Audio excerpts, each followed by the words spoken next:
Bom dia, boa tarde, boa noite. Não sei que hora você está vendo esse vídeo, né? Hoje a gente dá continuidade aos nossos assuntozinhos de terça-feira, né? Toda terça-feira a gente tem sociologia e filosofia. E hoje a gente vai falar um pouquinho, continuando aí nossa esfera, como é que eu posso dizer? Nosso aspecto cultural, né? Parte muito importante do Enem, de verdade, a parte cultural é muito cobrada, né? A gente já viu aí cultura popular, a gente já viu cultura de massa, a gente já viu um pouco de etnocentrismo, relações culturais, tem todos esses vídeos aí no canal, né?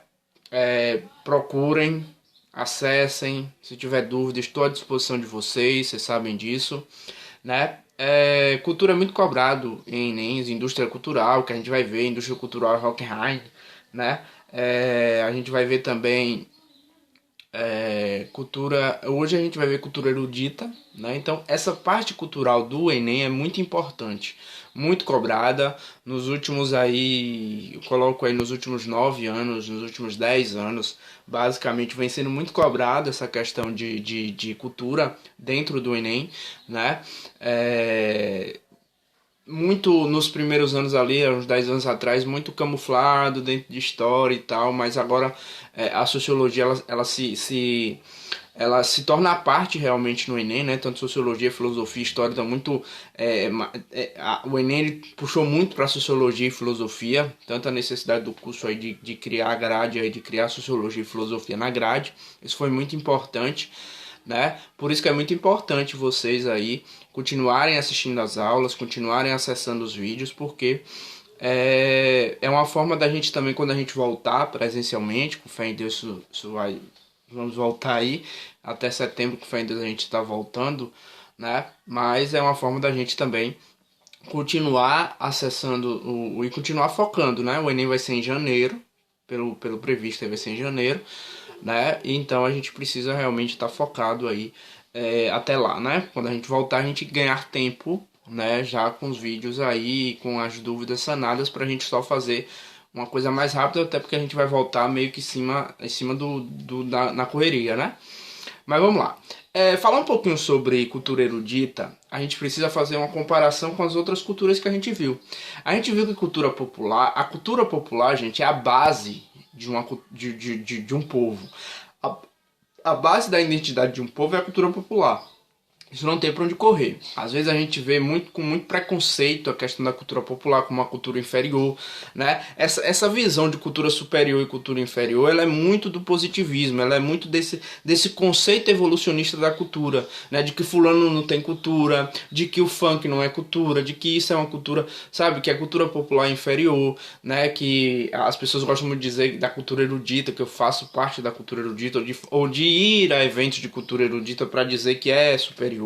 Existe muito essa ideia é trazida muito pelo colonialismo também no Brasil, né? É uma ideia positivista que se potencializa no século XIX, não que tenha surgido no século XIX, mas se potencializa no século XIX, né? Com a ideia do positivismo. O positivismo também abrange áreas sociais e o evolucionismo, né? É o evolucionismo lá de Darwin que se traz aí pro social, pro cultural, e essa ideia de superior e inferior fica muito muito presente na nossa sociedade, né? De que é inferior é superior, né? Essa ideia meio de superior e inferior que traz aí uma carga de preconceitos muito grande é com certeza potencializada, não que tenha sido iniciada, mas é potencializada pelo século XIX, pelo positivismo, né? Então a gente precisa muito ter cuidado com esse aspecto de que a cultura de fulano é inferior, fulano ouve isso, ele é inferior, a música dele é inferior. Eu acho que cultura é uma coisa muito ampla, né? E existe uma diversidade.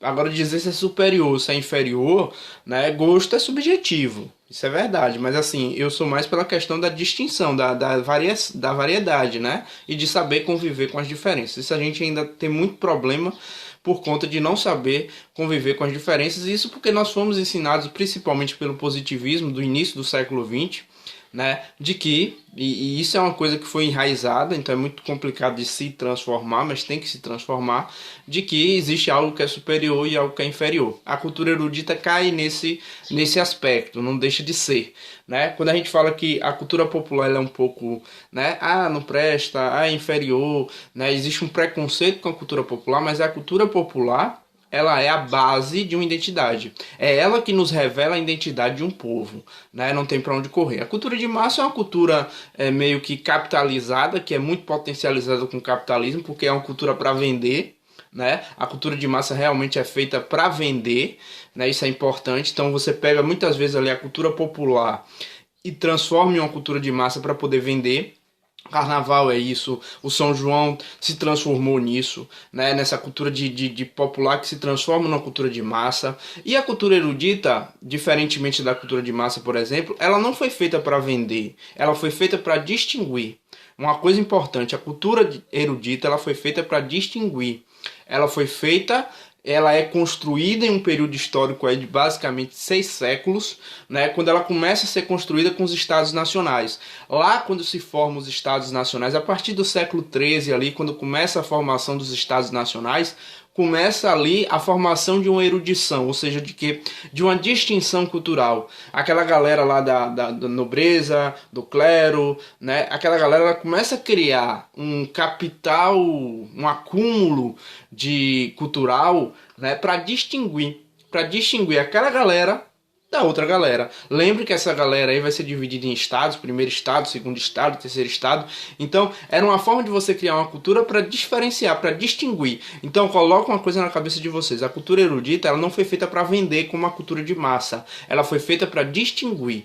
Né? Ou seja, não confundam também achar que cultura de erudita é uma cultura de elite.